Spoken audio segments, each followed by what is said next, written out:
Good morning. Welcome. Good morning. Welcome to the Community Church of Chapel Hill, Unitarian Universalist. I am Eric Conrad, a member of the Worship Associates Ministry of our church. Whoever you are, whomever you love, however you arrived at this beloved place, you are welcome here. I especially want to welcome our guests and newcomers. If you're a visitor this morning, there is a special note for you entitled Welcome Guests and Newcomers, and it's on the back of the order of service. As we continue with reopening the church, I want to mention a few things to keep in mind. We are masking inside on Sunday mornings as a way of striving to be an inclusive community. After the service, we invite you to gather in two different areas.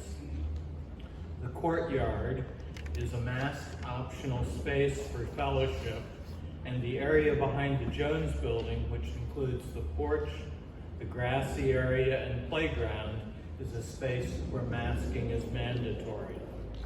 We are not currently passing the offering baskets, so if you want to make a donation, you can place your donation in the offering baskets as you enter or exit the sanctuary. Our opening hymn this morning is number 188. This one here. 188, Come, Come, Whoever You Are. Words by Rumi. We'll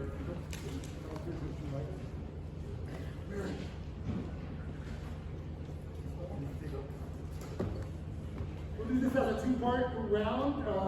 People on the left will follow Mary, and the people on the right will follow Claire. And we'll do it a couple times together and then branch off into two parts.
The words for the call to worship this morning are from the Reverend A. Powell Davies, who was minister of All Souls Church, Unitarian in Washington, D.C. from 1944 until his death in 1957.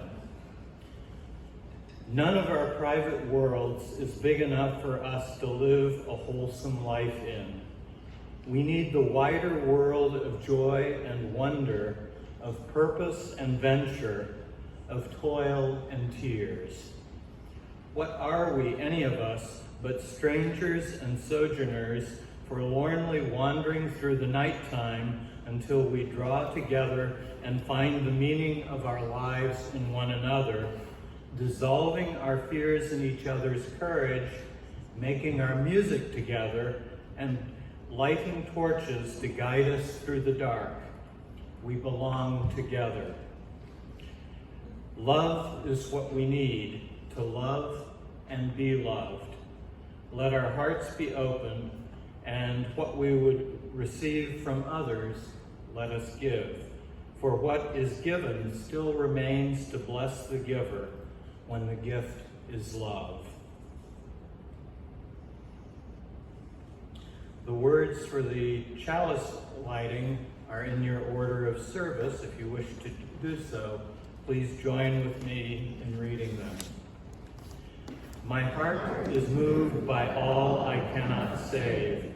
So much has been destroyed.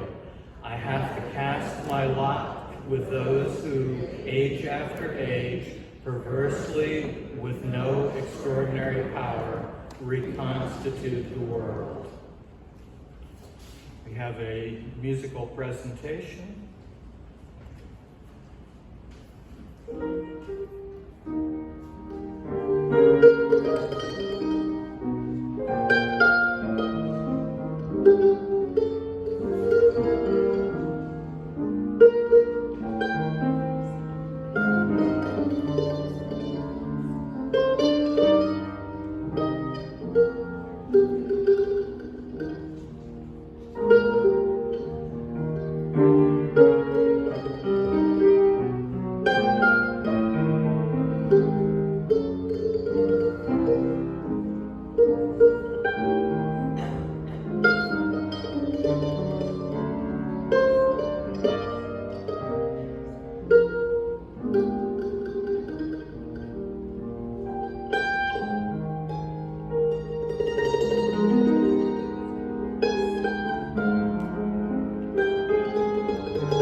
This morning, we have a special part of the service.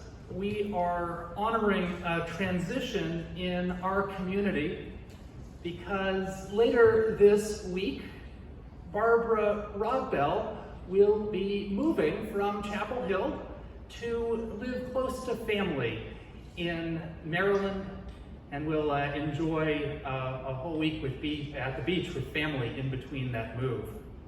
And so I wanted to take a moment to notice this transition that is joyful for Barbara and sad for us.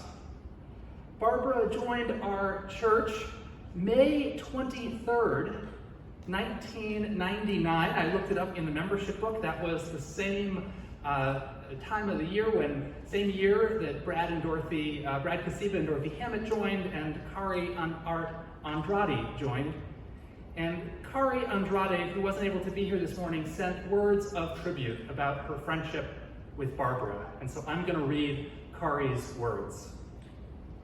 Kari writes, "I first met Barbara in Building Your Own Theology, taught by Charlie Cast. Barbara's life story is fascinating. A childhood in Germany and the Netherlands. She was friends with Anne Frank's family, especially Margot, Anne's older sister. Barbara joined the Dutch resistance as a teenager and was Audrey Hepburn's big sister in the Amsterdam Ballet Company. She was one of the first people to see Anne Frank's diary before it was published.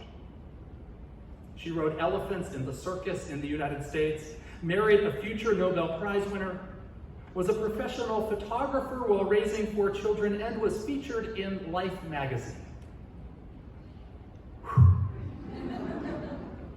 It sounds too fantastic to be real, but none of this, Kari writes, is why I love Barbara and will miss her terribly. Kari writes, "What I love about Barbara is that despite our age difference, she will always meets me where I am and has been a true and great friend for 20 years. We've talked about everything under the sun, as friends do. And she is always wise and kind and makes me see things from a new and more generous perspective. Over the past 20 years, we have also shared many holidays, and she has become like family. I know her moving is the right thing, but it breaks my heart. So this is not goodbye. It is until we meet again. I'm already planning a trip to visit after she is settled." And so as we honor Barbara for her 22 years of membership in this community, I invite Barbara, would you please stand up so we can recognize you?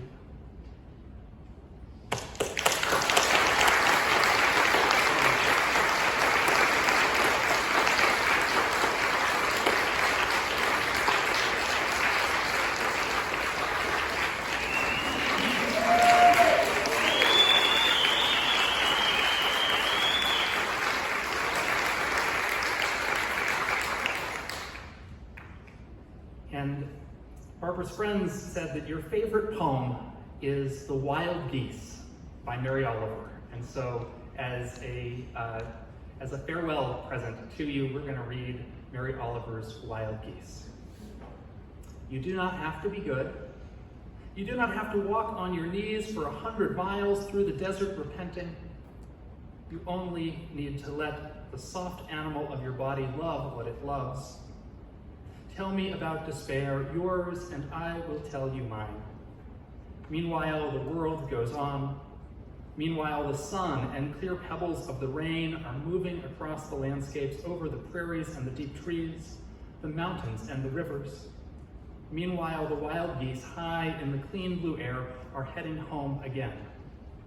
Whoever you are, no matter how lonely, the world offers itself to your imagination, calls to you like the wild geese, harsh and exciting, over and over announcing your place in the family of things."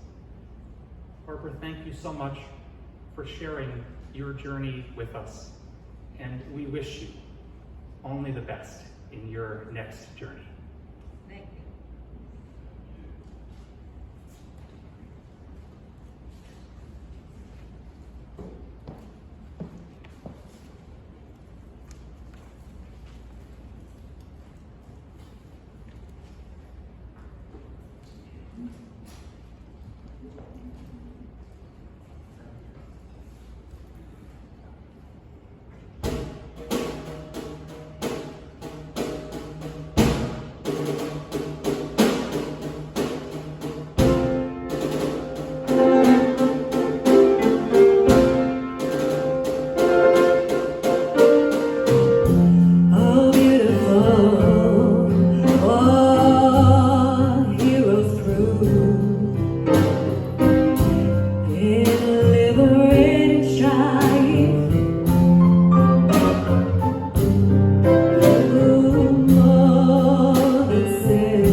Each week, we hold in our service a time for sharing the joys and the sorrows that we bring with us to this church community.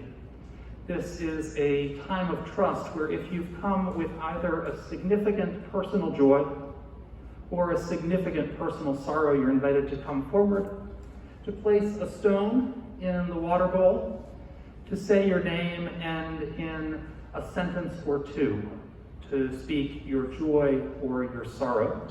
People will generally come down the sides and then we'll kind of return up the middle.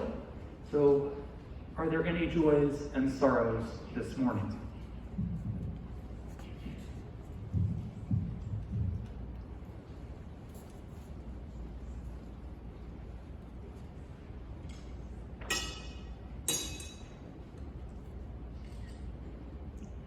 My name is Sue Brewer.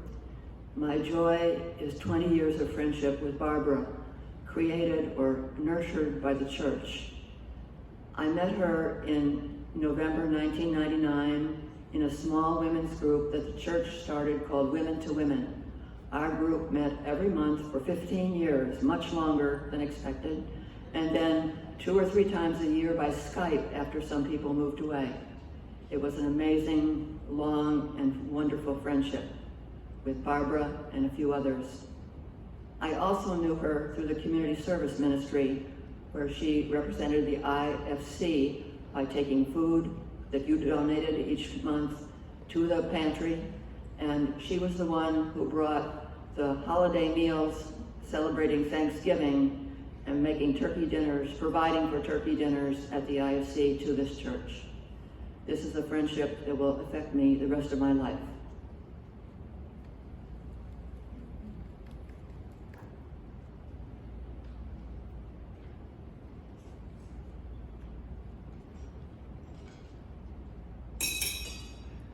My name is Bianca Rodriguez. Good morning. I dropped 2 stones in remembrance of my grandfather who passed away. He lived a really long life. He was 90. And in remembrance of my friend from school, Kayvon, who committed suicide. He was not too much older than I am. So if you could just keep their family in your prayers, I'd appreciate that.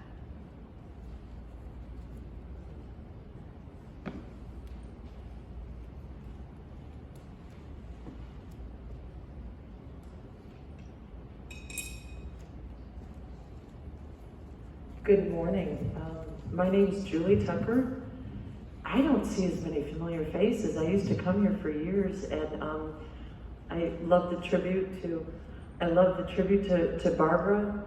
And ironically, I'm visiting from Maryland, and my daughter Ella, who grew up here from age 3 through 8. I wish she was here, but she's visiting with her godfather in Carborough right now. And I just got very moved to tears at the very first musical presentation. I can only tell you what genius we all have in this church with Glenn.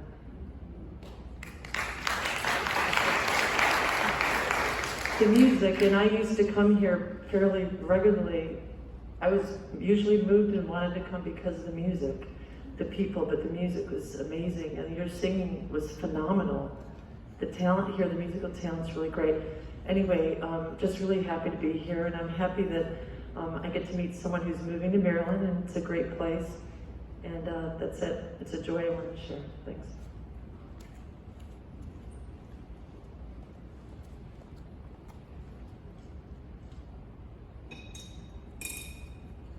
Hi, I'm Jenna. I dropped 2 stones today. One is a great joy.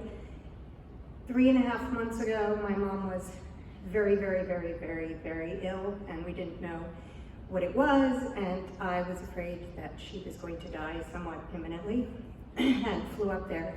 She subsequently was diagnosed with ovarian cancer stage 4, and the joy is that she's responding to chemo, she's strong, she's home, she's walking on her own with her crutches, and she meets with the surgeon this week to see if she's a good candidate. And my kids and I were able to go the week before last up to celebrate her 80th birthday. So the second one is both a joy and a concern as a teacher and a parent of a high school senior. Tomorrow we go back to school, and I'm joyful that my room is going to be full of eager to learn 13-year-olds, and I'm also afraid that my room is going to be full with eager to learn 13-year-olds.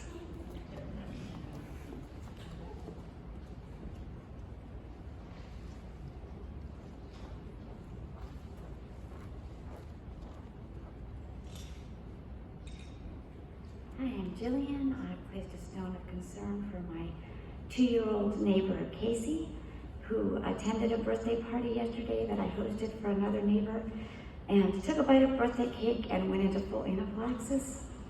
It was very scary. He's okay. He seems to keep developing new severe allergies. We were so careful not to have any peanut, and it seems he now has an egg allergy as well, and his parents are very worried about his future safety. So if you can just hold his family in your heart. Thank you.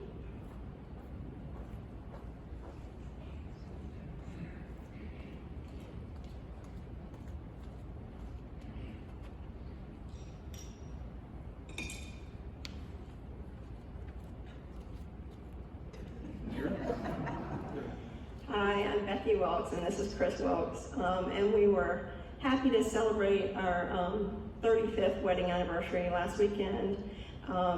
And we were able to celebrate with my sister and her husband, who's known Chris since high school. And it was their 30th anniversary, so it was a fun weekend and a chance to celebrate.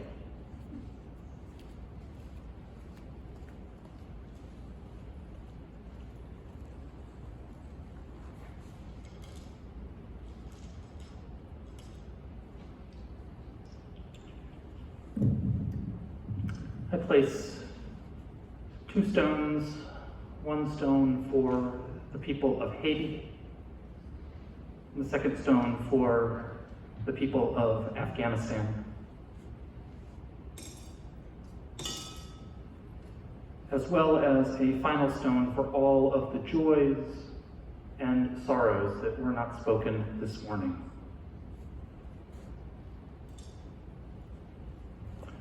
Would you join with me in the spirit of meditation?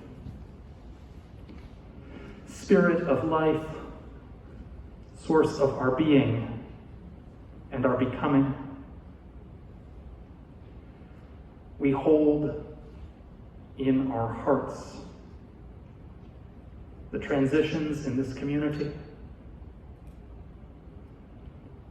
We hold the mixture of joy and sorrow as we say goodbye to dear friends.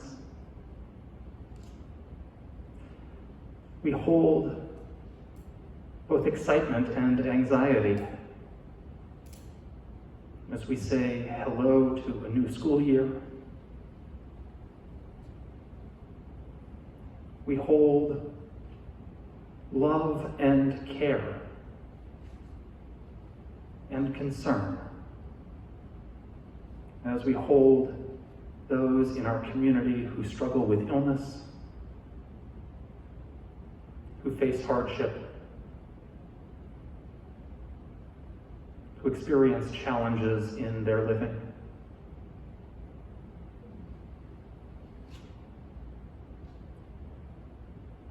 We hold in empathy and in deep care all who live with loss. We ask in this time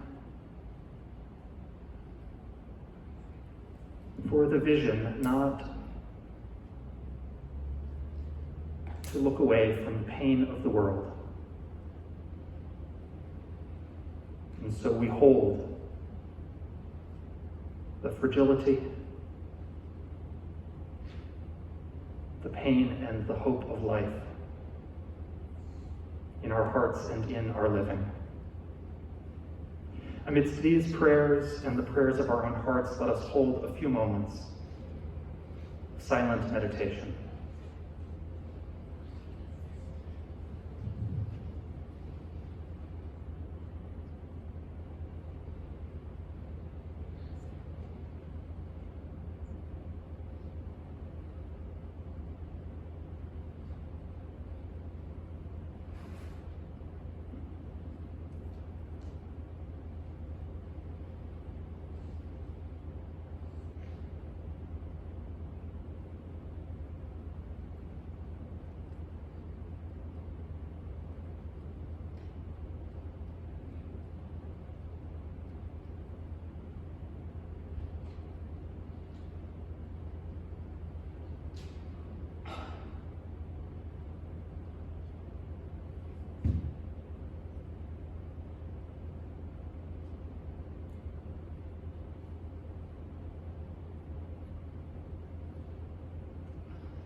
Amen, and blessed be.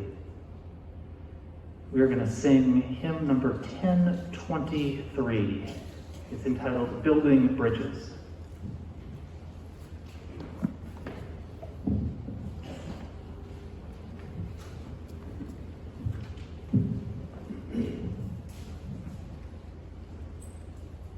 We'll do the same thing we attempted to do the last one, which is sing one time together, and then we'll split up into two parts, or 2 or 3 times.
I want to begin with a provocative, challenging, controversial, and depressing statement. There has never been a truly democratic election in the history of the United States. Let me say that again. There has never been a truly democratic election in the history of the United States. How can I possibly say that? Well, think of every election that was held before August 18th, 1920. Who can tell me what happened on August 18th, 1920? Yes. That's right. That was the date when the 19th Amendment to the Constitution was ratified. The 19th Amendment, of course, gave women, or more precisely gave white women, the right to vote. So every election before August 18th, 1920, the elections that gave us Washington and Lincoln, and the elections that gave us Andrew Jackson and Woodrow Wilson, was an election that denied the ballot to more than half the population. None of those elections can truly be called democratic. But what about the next period in U.S. history, for the next 45 years, lasting until August 6th, 1965? Can anyone tell me what happened on August 6th, 1965? The Voting Rights Act. That's right, that was the date when the Voting Rights Act was signed into law. The Voting Rights Act said that states with a history of disenfranchising African American voters had to change the way they conducted elections so as to no longer disenfranchise African American voters. White women got the vote in 1920, but for the next 45 years, African American men and women in a large region of the United States were deprived of the right to vote. The elections in that period gave us Franklin Delano Roosevelt and Herbert Hoover, but I have a hard time saying that any of them were truly democratic. But Tom, you might be saying, what about the last 56 years? We had the 19th Amendment and the Voting Rights Act. Surely those elections were all democratic, right? Well, not exactly. I think the last half century can be described as a struggle for democracy in which anti-democratic forces have often proven remarkably successful at weakening or thwarting true democracy. Let me define democracy. Democracy simply means the power to govern rests in the hands of the people, and the will of the majority is followed. Or democracy is when people have the power to decide their own future. And I would go further and say that in true democracies, 3 additional things are true. First, in true democracies, the rights of the minority are protected. Second, in true democracies, people have a sense of their own power and engage in the work of democracy. True democracies are passionate and participatory. And third, in true democracies, the power of people is equitably distributed. Those 3 things seem to me to be the hallmarks of a true democracy. There are 3 major ways in which anti-democratic forces actively degrade democracy, which is by trampling the rights of the minority, by causing people to lose a sense of their own power, and by unequal distribution of power in voting. Voter suppression is the leading anti-democratic way to trample the rights of the minority. Voter suppression describes any attempt to make it more difficult, more onerous, or flat out impossible for people to vote. And I don't need to tell you that there is currently a tidal wave of voter suppression legislation sweeping the country right now.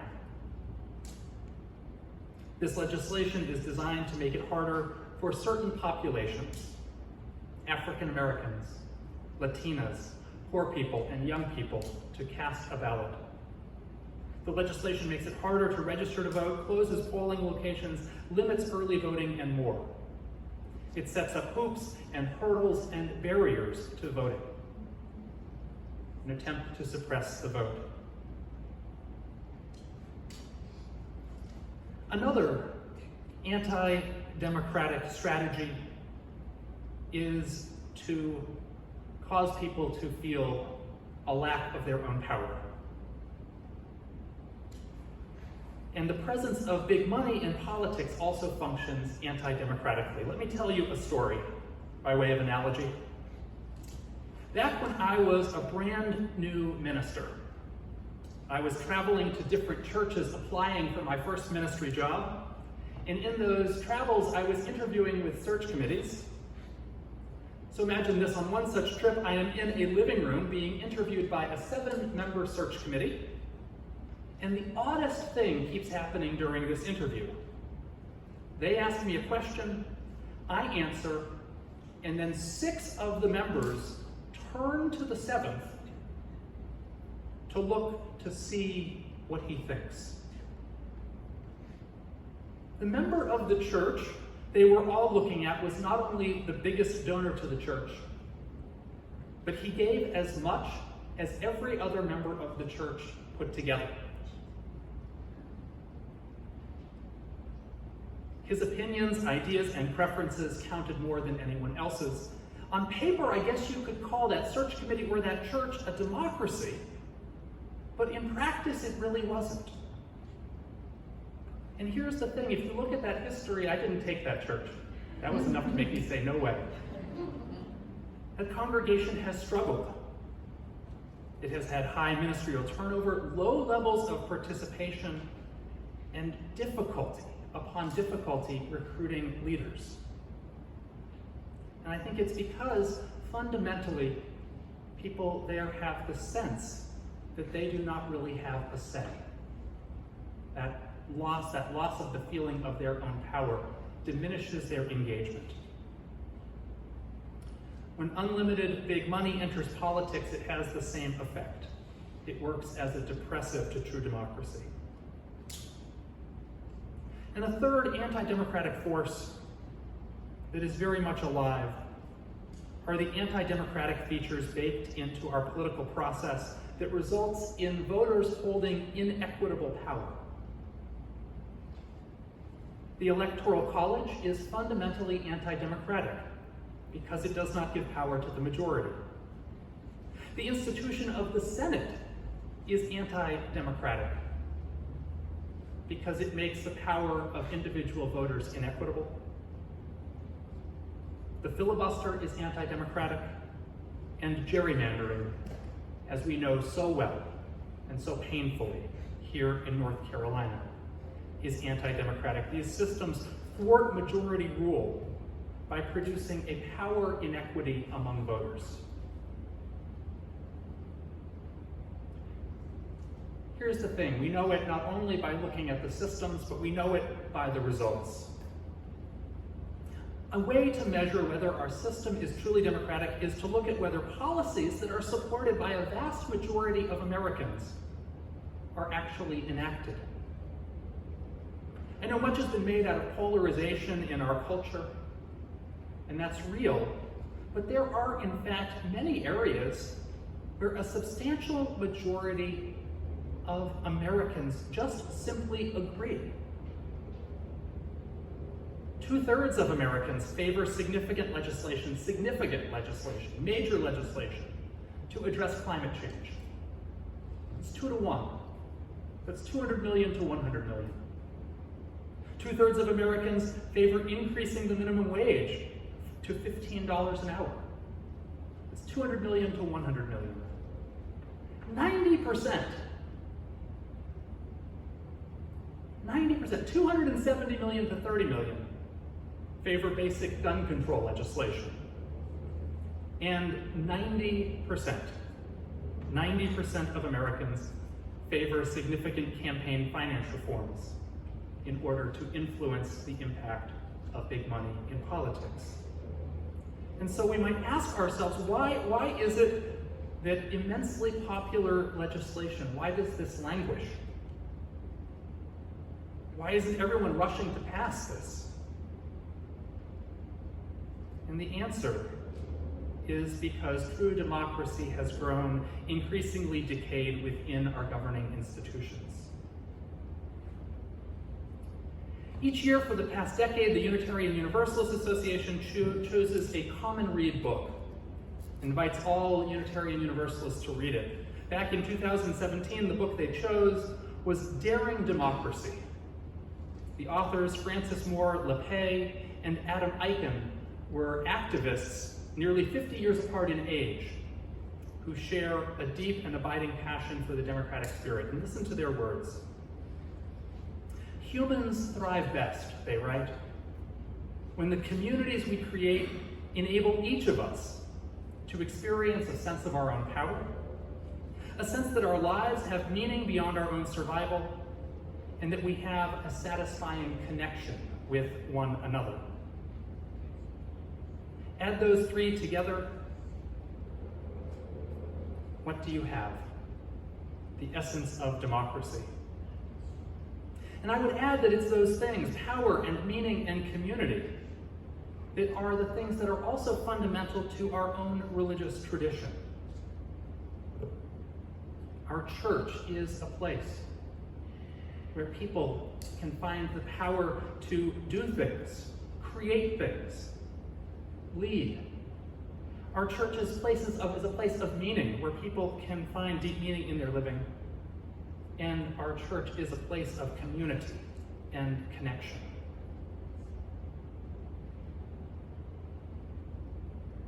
I believe that we are in a moment of both immense danger and immense possibility in terms of the health of our democracy. This is a moment, these months, these years coming up, these is a time that is as critical to democracy as 1920, as critical to democracy as 1965. Our parent denomination, the Unitarian Universalist Association, has made voting rights central to its public witness and social justice work over the last several years. Last year, UU the Vote organized Unitarian Universalists throughout the country to activate and encourage voters. At this year's General Assembly, the keynote speakers were Stacey Abrams and Desmond Meade, an organizer whose focus is on restoring voting rights to felons. Our own church was among the most active in the whole state in UU the Vote efforts in 2020. We pledged enough hours in postcard writing and phone banking that Marion dyed her hair purple. And I know many members of our church have been and continue to be deeply active in voter registration, voter education, and voter turnout activities and organizing, whether as part of a political party or in partnership with organizations like the NAACP or the UU Justice Ministry of North Carolina. And still others in our congregation have even run for public office.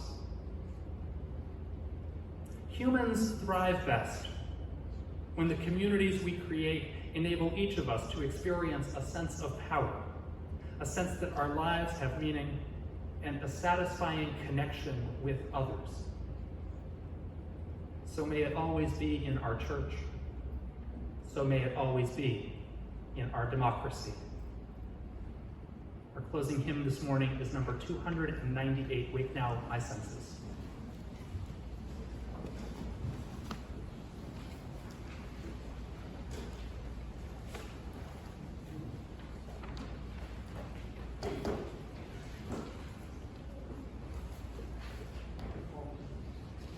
And I invite you to rise in spirit, or in body, or both.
please join with me in the words by which we extinguish the chalice, saying together, we extinguish this flame, but not the flame of truth, the warmth of community, or the fire of commitment. These we carry in our hearts until we are together again. And as we do, I invite you, if you are a person who does not wish to hold hands, I invite you to put your hands over your heart. If you're a person who wants to hold hands, you can put your hands down, and if your neighbor takes it, that's great. And let us sing together our closing song, Shalom.